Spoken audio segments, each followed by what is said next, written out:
Senior Minister Cheif is urging more people to join the engineering sector, with the field becoming more important as Singapore develops. He was speaking at the opening of the Science Centre's Future Makers exhibition, a permanent display that showcases engineering marvels.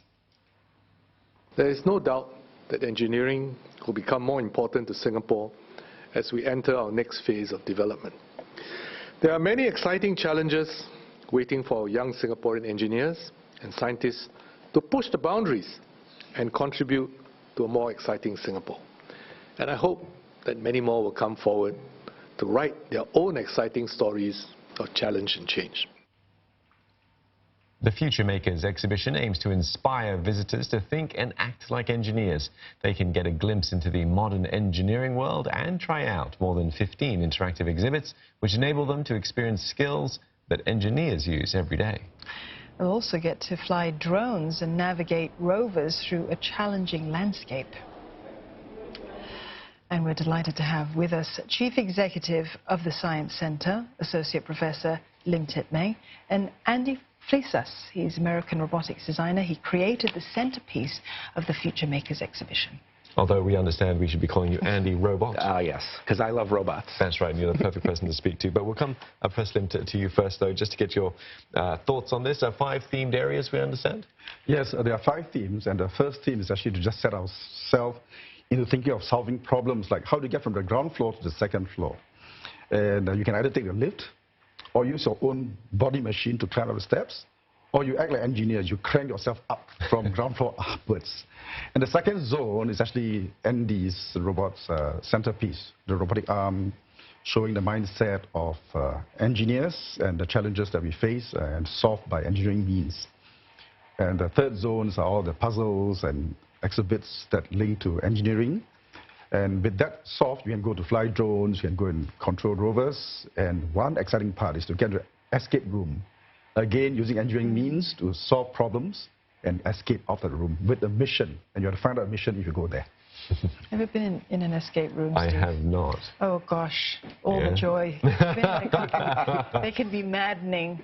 So this should be very interesting to see how this will play out. It is meant to excite and to celebrate engineering and engineers. And you have to get out in a certain period of time as well. Well, we set 20 minutes all in all. Ooh, that's not generous. Use your friends wisely, I need a couple of hours. So, Andy, let's bring you in on the conversation now. Your creation, Object Theatre, you're using robotic arms in this, and 4 of them. So, you know, what inspiration did you draw to sort of put this choreography together? Well, I work with the Science Center to figure out, what I typically do is create big shows for pop stars, big stadiums, big arenas where it's robots, craziness, explosions, and everything else. So in this case, we had to figure out a way, working with the Science Center, to use that same technology, but to make it more appropriate for young people. Not only make it appropriate, but to still get that wow that we try to do every day in our work. And I got news for you, getting a wow from an 8-year-old is very difficult. It's not an easy thing. They're not easily impressed, are they? No, especially nowadays. Yeah. So give us a sense then of what kids can come and enjoy and come and learn from, because it's not just the wow factor. We want them to sort of take these things on board and sort of figure out how things work and sort of develop an interest in these sorts of things. You know, one of the things I wanted the kids to leave with is I wanted to give them a little gift and say, hey, your potential is far more than what you think it is. So we're trying to inspire them and have them leave with this little gift and say, man, I can really do this. I can really do something that I never thought about.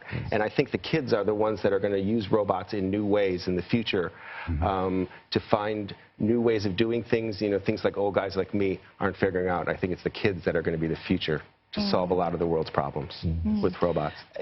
So when it comes to robotics, I mean, we think of them as doing tasks, right? But they're not just mundane tasks that they'll be doing.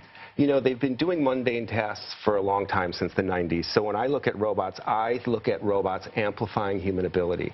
There's all these different verticals that people do, humans do, and in my opinion, robots amplify those capabilities. The people that are amplifying their capabilities now are astronauts, doctors, but I think any vertical can use robots to amplify their skills and make humans better, make humans more. When a robot's born, it knows exactly 0.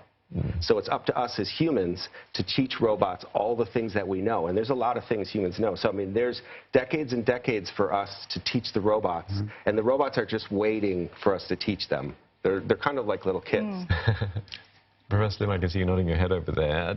Robots aside, though, tell us how sort of engineering, I mean, it really does make the world turn and make the world work. But is it something that perhaps we haven't necessarily been projecting out there as something that, you know, young people should be getting excited about? Yes, exactly. And this exhibition is to really showcase and change the mindset and misconception about engineering. So we not just talk about big structures, we also go down to very small structures. So in this exhibition, we also talk about engineering of genomes, engineering of food. And there's one part that is quite interesting, and that is engineering of fashion, wearable fashions, using 3D printing, using materials, using smart materials. And these are how engineering is transforming the way we live healthily, in a fun way, and also in harmony with the environment. So it is changing in many, many ways, interfacing with many facets of our life. It's everywhere around us. But, you know, the first time I ever yes. thought about engineering in an academic capacity at all was Marina Bay Sands. How did they get, you know, the ship on top of How'd they get that on top? Yes. So that was a feat of engineering. Yes. Andy, a quick question for you about bridging this gap between creators and robots, though. What are the main challenges that you see in the future for this? I think the main challenges are converting the languages of those different disciplines in engineering, in science, in my case, the science of creativity, getting the language of that vertical to be understood by the robot. So it's like the humans have to translate that language. So in the case of what you see at the Science Center, we're using the language of animation, and we've translated that so the robot can understand it, because the robot's language is very cryptic. Very cryptic. So all these different fields have to be translators so that robots can hear that and to amplify that human ability by knowing that specific language. And there's a lot of different languages within engineering. Well, you've given us a lot to think about, and I'm going to be thinking about how to amplify my own capabilities. Yes. It'll be a very short list, I can assure you. Well, I'm wondering about that escape room and whether or not Dawn would be a good person to have. Yes. Well, there you go. I think andyRobot's the guy to have. But anyway, thanks very much, both of you, for coming in and speaking to us. Associate Professor Lim Tit Meng, Chief Executive of the Science Center, and Robotics Designer andyRobot.